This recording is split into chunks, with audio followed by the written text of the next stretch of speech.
Absolute Duelist here, coming at you with another One Piece deck profile. And in today's One Piece deck profile, guys, I have for you my back-to-back first place Store Championship Trafalgar Law deck profile. Now, I took this deck to 2 different Store Championships over this previous weekend and managed to come first place at both, playing one at the Europa Games in London and also Brotherhood Games in London as well. 2 different locals, 2 different Store Championships, winning 2 kids. I only have 1 right now because I sold the other one. I don't really need 2, do I? And I really don't need this one. I'm probably selling this one too.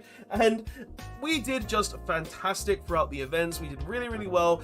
Europa, we played against Katakuri, which was probably the hardest matchup because in the end game he could have won if he established his Don in the right order, but didn't, so I was able to just come out and kill him on the following turn. And then we also played against Isho, Smoker, and Queen in that order. Isho in round 2, Smoker in round 3, which wasn't an easy matchup by any means, but was a matchup nonetheless. And then Queen in the finals, which honestly could have gone either way. It was just really, he drew for turn, he needed one thing to remove a blocker, and because he didn't get it, I was able to kill him on the following turn as well. Europa was great, like that was a fun locals, and then we went to Brotherhood on Sunday, and we were able to win that one as well, playing against Katakuri round 1. Wasn't too hard. Rebecca round 2, pretty much that game was like he couldn't keep the advantage that he needed. I kept dealing with his board, and it just really made it life easy, so I was able to win that. And he wasn't playing Cavendish, which is a very good card against Trafalgar Law.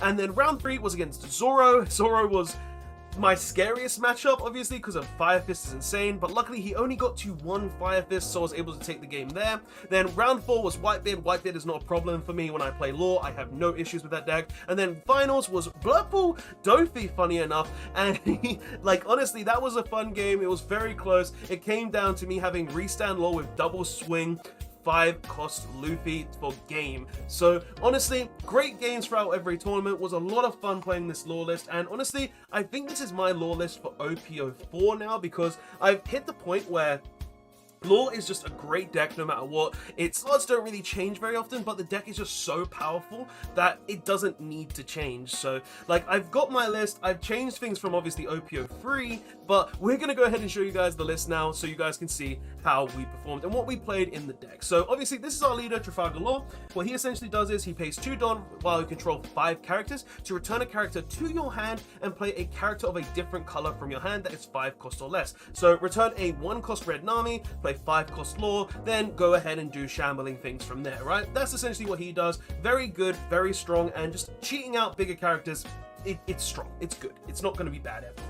So yeah, that's what he does, that's my leader, and I really enjoy it. But let's go ahead and get into the deck, get the glare off the Law there. So starting off with some searches, we'll go with the 1-drops to 2-drops all the way up to the big costing characters. But starting off, we played the 4 Nami. Nami, absolutely insane. Look at top 5, add a Straw Hat card from the top 5 to your hand. Like, she can go ahead and get you your Brooks, your Zoros, your Luffy. Like, she gets you a lot, like, blockers as well in the choppers. Like, you need to be playing 4 of her. She's absolutely mandatory. Next, we play 4 Bonnie. Not as important as Nami, I'll be completely honest. Like, for instance, if I saw a hand with like 3 Bonnies, which I did throughout the tournaments, I wouldn't keep that hand unless I saw at least 1 Nami in it, because we need the Namis and the on-play searches more than we do this, because these can stay active, so we can then bounce them back later on and they can't be attacked. But like, this is also really important. Like, this is what you're going to be using to search your supernova cards, most importantly 5 cost Law. So you need to be playing 4 of this. Like, this gets you 5 cost Law, it gets you other supernovas such as your Rush Luffy, your 3 cost Zoro, Jet Pistol, which is a card I'm playing in this and am really loving. I think Jet Pistol is mandatory in this format again, but you play 4 of this, it's great, and it has a lot of search targets in the deck overall. Next, we play for some blockers. We play 4 Chopper. Yeah, I got the 3v3 ones, guys. I had to do it. Favorite form of Chopper. But obviously, this is a blocker. It chumps blocks. It's there for it, and it's a 1 cost for it as well. And then we also play 3 Capone, because it's essentially a green version of Chopper that we search off Bonnie. Like, if I could play more Straw Hat 1-drop blockers, I would, but we don't have that option, so we play 3 Capone. He's still very useful, obviously, being green. We can go ahead and bounce him back to hand to play like a higher costing red character for a lot less cost, so he does have his uses there, but obviously he's just here to be a chump blocker. That's his purpose in life. Or other 1 costs though, we play, these are just essentially 2Ks outside of some specific reasons. We play the 4 Otama. This is obviously just one of the best best red cards in the game, being a card that can decrease an opponent's character by 2k power. So you go ahead and decrease an 8k power, then you can go ahead and jet pistol it, or you can go ahead and decrease something smaller and then just swing into it to make it easier to kill. Also, it's a 2k counter as well, which is very important. So you want to be able to have this to counter out of like opponent's 6k swings, or when they try to swing into laws or anything along those lines. Like mainly counter, but also one cost that can decrease things as well, which really does help in Trafalgar Law. And then we also play 3 Makino. Some people might say, why are you playing Makino? It's not as great, and you're not playing as many one-cost characters that you can boost. But the whole reason behind Makino is she can boost Nami, so that's a 5k swing, putting more pressure on the opponent. And also, she's a 2k counter. Like, this deck plays 11 2k counters, and having 2k counters is obviously important, and her being a one-cost that can boost Nami at times, that can go ahead and be that 2k counter when I need it, is very, very important. So she is very good, and I wouldn't run 4 of her. I don't like her at 4. I did play her at 4 originally, but I think 3 is enough. Like, I feel like 11 2k counters in this deck is more than enough, so we play 3 of her. Those are all the one costs, though. You don't really need to be playing more one cost cards in the deck. Like, this is more than enough. It's definitely over 20, and you've got more than enough to like guarantee that you're going to see one cost to get to 5 characters. Like, the worst bit about playing so many one costs is obviously when you're up against Rebecca, but like, you can just fill up your board really easy, so it's not the end of the world there. Continuing on though, going on to the 2-cost cards, we're playing the 4 Dadan. This is obviously very important. Dadan is an insane card. Being able to just drop her, look at top 5, potentially get a 1-cost Nami to hand that you can then continuously play to get more cards to your hand. Also, just being a 3k character, meaning you just have to put 2 Don to be able to swing into life most of the time, is very important. And she also dodges the bullet against Rebecca, where they try to kill 1-cost characters. She's just a lot of power in this deck and gets you a lot of searchability, being able to add the Chopper, the Makino, the Otama, and the Nico, well, the Nami to hand. It's just all very, very strong, and you want to be playing 4 of her because of that, because it gives you that edge that you need to be able to get to more characters. And also, it's a trick shot with Law as well, the 5-cost Law, where if you don't have the Nami and you played this and didn't get the Nami, you can go ahead and play 5-cost Law, return this to your hand, and then replay it, look at top 5, and if the Nami's there, then you can play the Nami. So it's just a very, very good card overall, and you want to be playing 4 of it. Like, as I said, when it comes to Bonnie, she's not as good as like the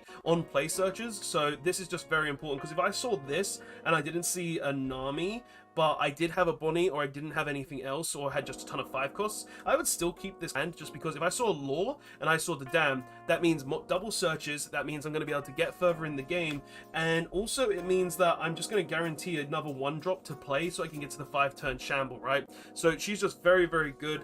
And then the next is the Brooks. We're playing 4 Brooks. Need to get rid of ones of these at some point. They literally just came out, but we play 4 Brooks. He has a lot of different uses. One against Rebecca, he's very good, just because on turn 2 we can go ahead, or turn 1 depending on, we can go ahead and drop it, put 2 Don on our leader, and then swing with it. So we can go ahead and do a 7k swing right off the bat into Rebecca and have a character established to go ahead and start getting to a point where we can shambles. He's also very good just because he's a 2k counter as well, so he has that on top too, which is very, very nice. So he's a 2k counter.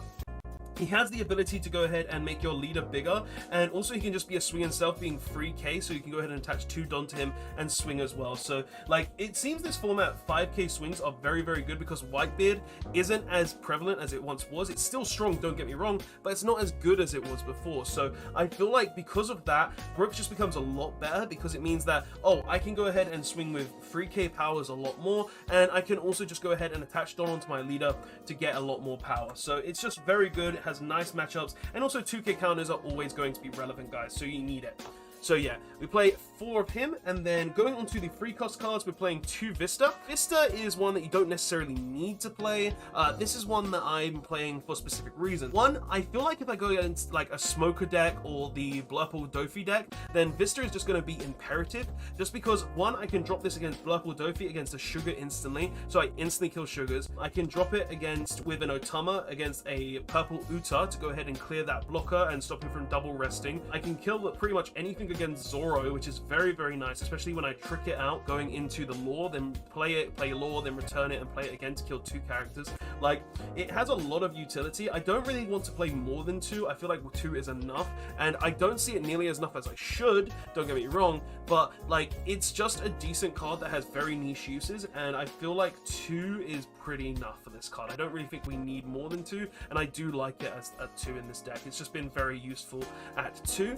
And then the only other free costs we are playing is free Rush Zoro. I'm not playing the starter deck Zoro because I don't like it. I don't think it's necessary. I think the Rush Zoro is a lot better. Just being able to pressure 5 into face a lot of the time is going to be really, really strong, and just being able to play it, then swing of it, play lore, bring it back, play it again, swing again, it just puts a lot of pressure on the opponent that I think is really necessary going into specific matchups. So this card is just really, really strong in my opinion. Like, I think this is like probably the best free drop in the entire, well, probably the best shambles target in the entire deck, just because putting pressure on the opponent is very, very strong. Don't get me wrong, playing Nami or Dadan is also very, very strong, but being able to just play this and then do it again, it's very, very useful, and I cannot deny how powerful Rush Zoro is. He's so good in this deck.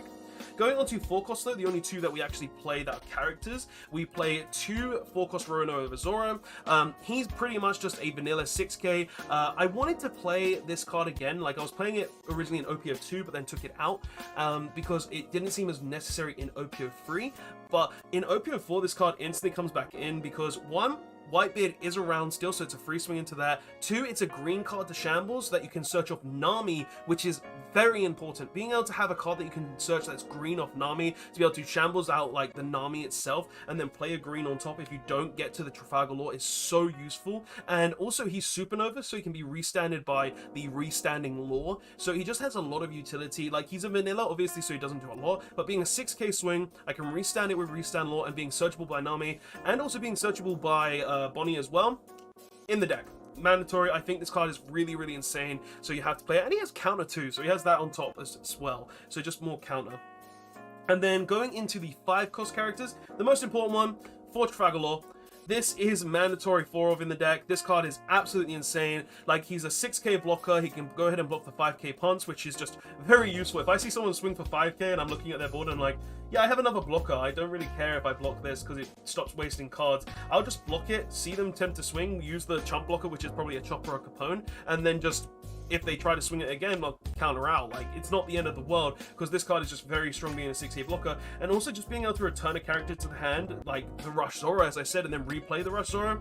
Absolutely insane. This is mandatory 4 of. This card is absolutely insane, so you want to be playing 4 of this. Best green card in the entire deck.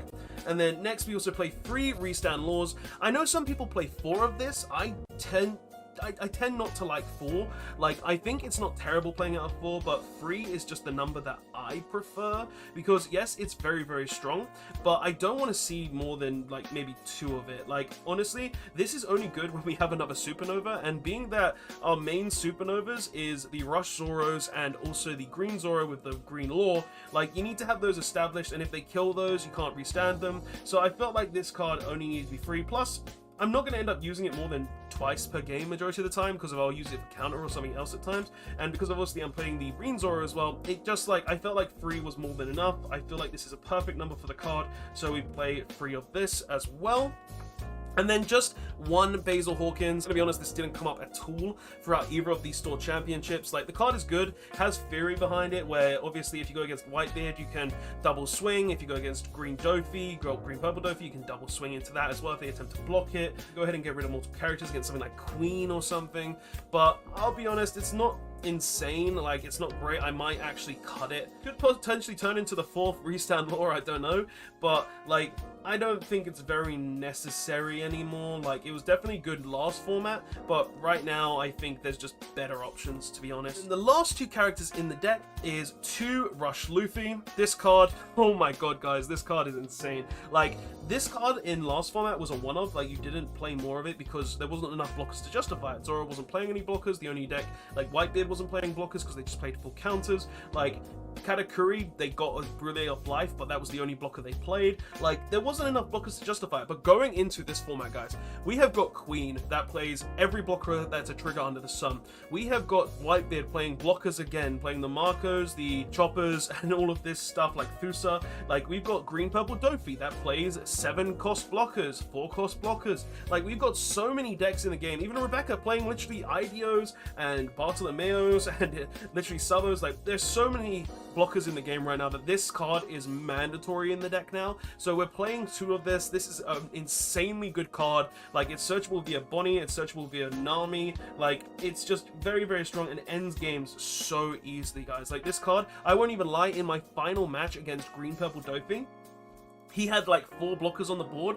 I played the Wanted Luffy last turn because I knew he wouldn't be able to kill it, and I had a Restand Law in hand that I searched the previous turn, and I was like, okay, you've got tons of blockers, you've got like 1 card in hand, I'm just going to put like 3 Don on this just to be safe in case he has something that could like kill a character, I don't know. And then I shoved all the rest of the Don on it and just swang twice for game. And I did that against the Whitebeard player as well. Like, it's just really insane being able to restand this card and double swing with unblockable. Like, it's so strong, so powerful, and it's mandatory in the deck, guys. This card is insane. This card is great.